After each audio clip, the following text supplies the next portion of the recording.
नमस्कार दोस्तों, स्वागत है आपका आज की हमारी इस न्यू वीडियो में। तो भाई आज मैं आपको इस न्यू वीडियो में बताने वाला हूँ राहुल नामक एक लड़के के बारे में, जो पटनापुर नामक एक गांव में रहता था, जिसके पास लगभग 4 भैंसें थी।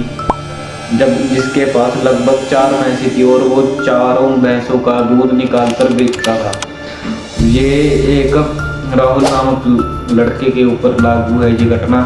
तो भाई आज मैं आपको बताने वाला हूँ, तो चलिए स्टार्ट करते हैं आज की हमारी न्यू वीडियो।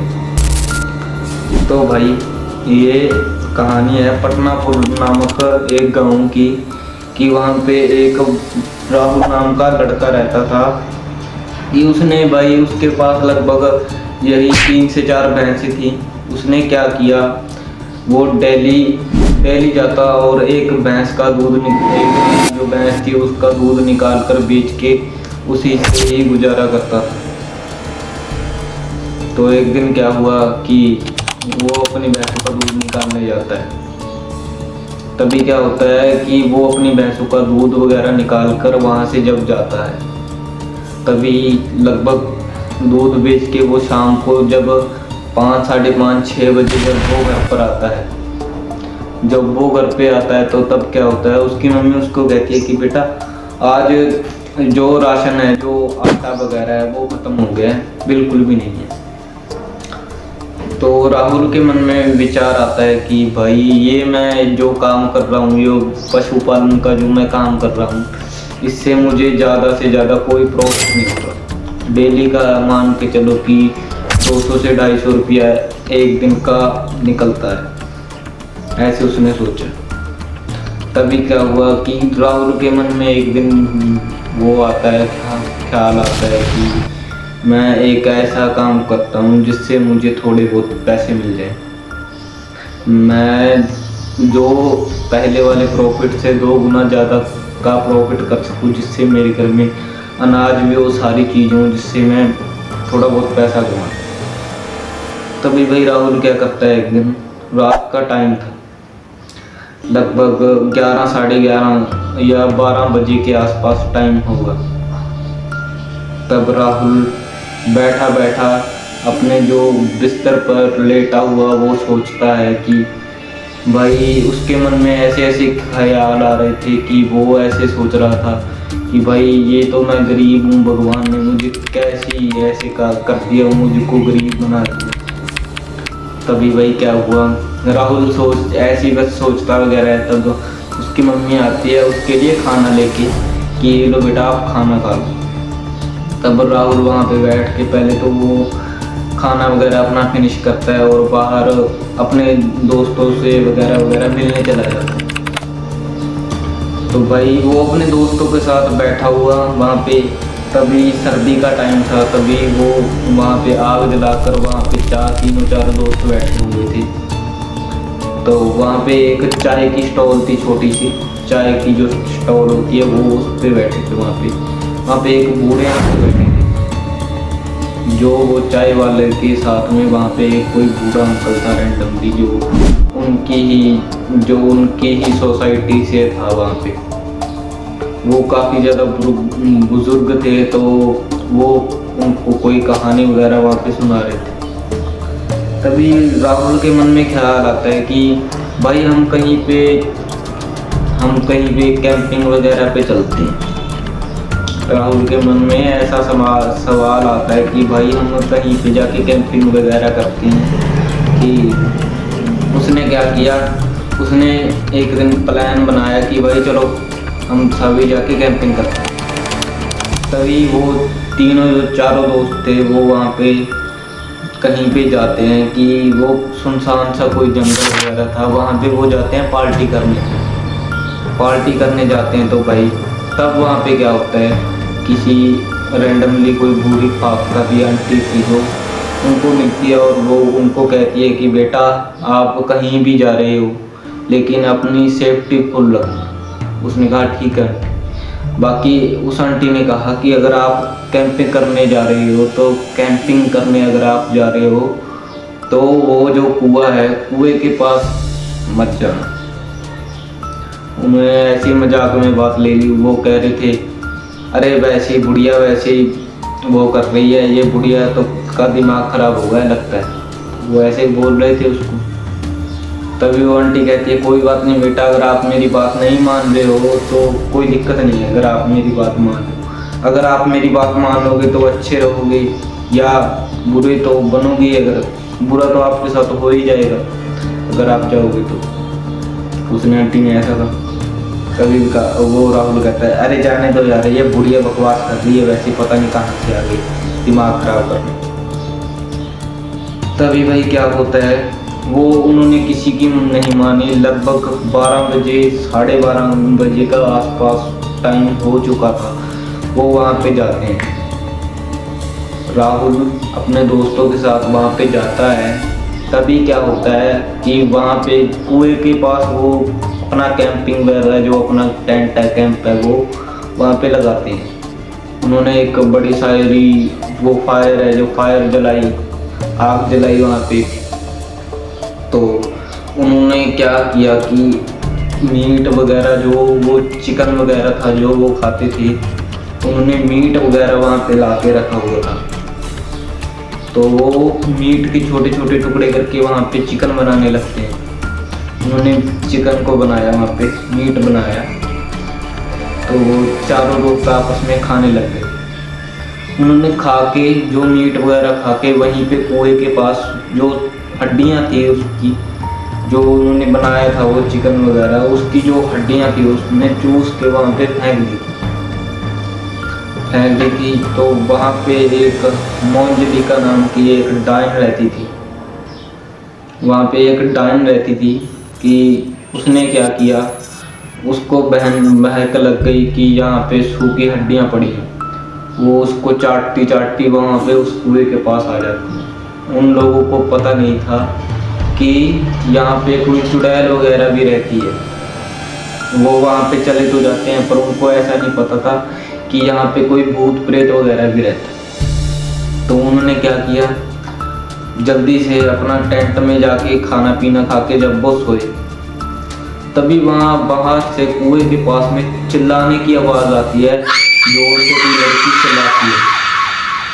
तभी क्या होता है कि जो तीसरा दोस्त था, जो उसका नाम था, जो राहुल का बेस्ट फ्रेंड था, जो उसका तीसरा दोस्त था, उसका नाम मयंक था।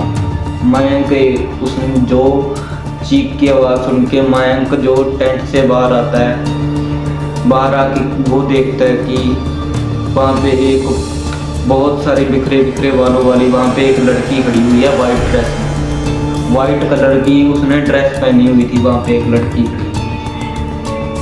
वो वहाँ पे जाता है, उस वाइट कलर के कपड़े में वो जो लड़की खड़ी थी उसके पास में वो जब जाता है, तभी वो लड़की उसको अपने वश में कर लेती।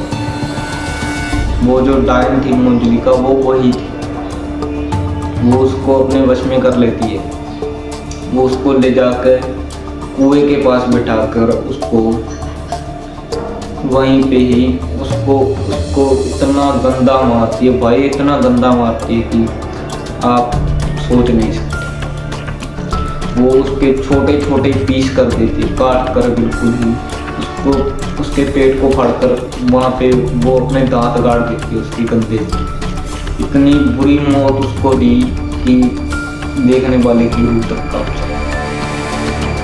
तभी क्या होता है, तभी जब वो चिल्ला रहा था, जो मयंक था, वो जब चिल्ला रहा था बहुत जोर जोर से, जो वो चिल्ला रहा था, तभी क्या होता है कि राहुल की आँख खुल जाती है। राहुल वहाँ पे जाता है तो राहुल को वहाँ पे कोई भी नजर नहीं आता, कोई डायन वगैरह नहीं। तभी वहाँ पे जो तीनों दोस्त हैं वो तीनों को उठा कर लाता है। वो तीनों वहाँ पे विकास को ढूंढने जाते हैं कि वो जहाँ पर जाते हैं कि वहाँ पे उसका जूता पड़ा था। राहुल ने सोच लिया कि भाई ये जूता तो मयंक का था, ये यहाँ पे कैसे आ गया। उन्होंने सोचा कि भाई ये यहाँ पर कैसे, मयंक तो हमारे साथ था, अभी रैंडमली 2 मिनट ही हुए हैं उसको गए हुए।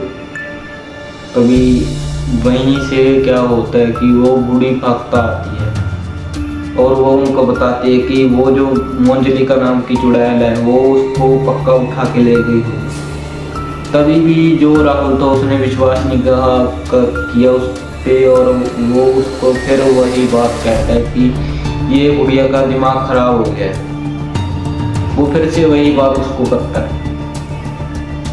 तभी क्या होता है, वो जो उसका तीसरा दोस्त था जिसका नाम मनीष था, मनीष बोलता है कि भाई फिर क्या हो गया, अगर ये आंटी कह रही होगी क्या पता सच बोल रही हो, हम चलते हैं। तभी वो उसकी बात मानता है मनीष की, और वो वहाँ पे चल जाते हैं मयंक को ढूंढने, राहुल मनीष। तभी वो वहाँ पे उनको ढूंढने के लिए चले जाते हैं रैंडमली।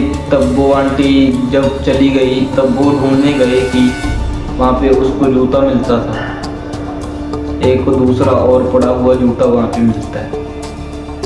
तभी वो उस जूते की सीध में आगे आगे आगे आगे जाने लगते हैं। तभी भाई क्या होता है, पीछे से कोई लड़की आके जो मनीष थी उसकी टांग को पकड़ के पीछे खींच लेती है एकदम से। और जो राहुल था वो सीधा सीधा चल रहा था, उसको पता ही नहीं था कि पीछे इसके साथ मनीष के साथ कुछ हो गया है, उसको पता ही नहीं था। तभी भाई क्या होता है, जो मनीष है, मनीष को वो लड़की है उसको भी मार डालती है। ऐसी ऐसी घटना हुई उसके साथ कि वो उसको मार ही डालती है। तभी क्या होता है, जब वो राहुल था, जब राहुल को वो होता है कि ये क्या मनीष मेरे, जब राहुल पीछे मुड़ के देखता है उसको, देखता है कि मनीष मेरे साथ नहीं है, मनीष कहाँ पर चला गया। तो वो पीछे जाके देखता है कि मनीष वहाँ पे नहीं होता। तभी वहाँ पे वो जाकर देखता है तो मनीष वहीं पे भी नहीं होता। तो वो जो लड़की थी, जो डायन थी, वो उसको, राहुल को ऊपर पेड़ पे से उठाकर नीचे फेंक देती है। उसकी, राहुल की वहीं पे मौत हो जाती है, उसका वहीं पे ही आत्महत्या हो जाती है, वो दम तोड़ देता है वहीं पे। तभी उनका तीसरा लास्ट दोस्त बचा था कौशिक। कौशिक वहाँ पे चलता चलता जाता है कि वहाँ पे उनको एक बाबा मिलता है, जो तपस्वी था, वो उनको एक बाबा मिलता है कि वो कौशिक था जो उनको पूछता है बाबा ये ऐसे ऐसी बात है। तो बाबा जी उनको बताते हैं यहाँ पे थोड़ी दूर जाके ही एक हवेली है, कि वहाँ पे एक बड़ी सारी हवेली है, वहाँ पे एक लड़की थी जो मंजलिका थी, उसके साथ उसके पति ने बहुत ही गलत वो कर करके उसको मार डाला। दहेज के लालच में मंजलिका को मारा गया था। तो बाबा ने ऐसे बताया कि उसको, मंजलिका को दहेज के लालच में मारा गया, इसीलिए उसकी आत्मा अभी तक जंगल में भटक रही है। वो अच्छा खासा वहाँ पे रहती थी, लेकिन दहेज के लालच में उसके जो वो थे ससुराल वाले, उसको मार डाला।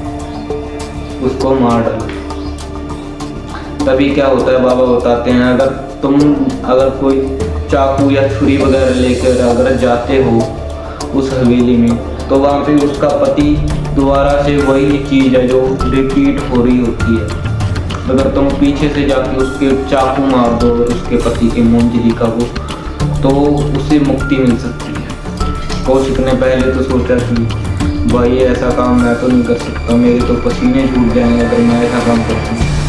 तभी वो क्या होता है कि चला जाता है वो कैसे ना कैसे करके, उसके हाथ में एक बड़ा सा चाकू था, खंजर था उसके हाथ में। तभी वो चाकू लेकर वहाँ से चला जाता है।